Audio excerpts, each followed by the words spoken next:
Hello friends, આજે આપણે બનાવીશું નાના મોટા સૌ માટે પૌષ્ટિક એવા સ્વીટ મખાના, જેના માટે આ અડધી વાટકી જેટલા સિંગદાણા લીધા છે, જેને આપણે સરસ રીતે શેકી લઈશું।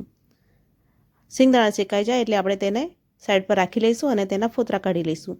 હવે આ અડધી વાટકી જેટલા તલ લીધા છે, એને પણ આપણે એકદમ સરસ રીતે શેકી લઈશું।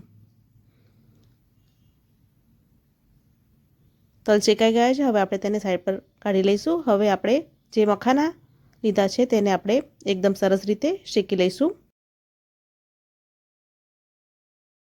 તો હવે આ મખાના પણ શેકાઈને તૈયાર છે।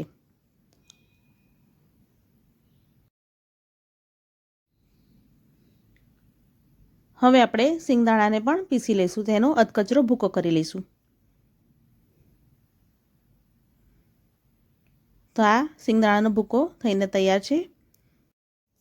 હવે આપણે એક કડાઈમાં 100 ગ્રામ જેટલું ઘી લઈશું। તેની અંદર આપણે 200 ગ્રામ જેટલો દેશી જે ગોળ આવે છે તે ઉમેરીશું અને એકદમ સરસ બબલ થાય એવી ચાસણી તૈયાર કરીશું, જેની અંદર 1 પિંચ જેટલો ખાવાનો સોડા ઉમેરીશું અને બધું સરસ રીતે હલાવી અને મિક્સ કરી લઈશું।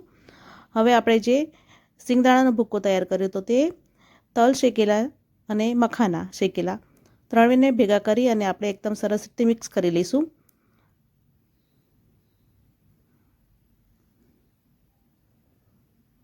એકદમ સરસ રીતે મિક્સ થઈ જાય એટલે આપણે થાળીમાં સાઈડ પર તેને પોળા કરી લઈશું। 15 મિનિટ પછી ઠરી જાય એટલે આપણે તેને છૂટા કરી લઈશું। તો આ રીતે એકદમ સરસ બોલ બનીને તૈયાર થાય છે। તો તૈયાર છે બહારથી ક્રિસ્પી અને અંદરથી એકદમ પોચા એવા સ્વીટ મખાના।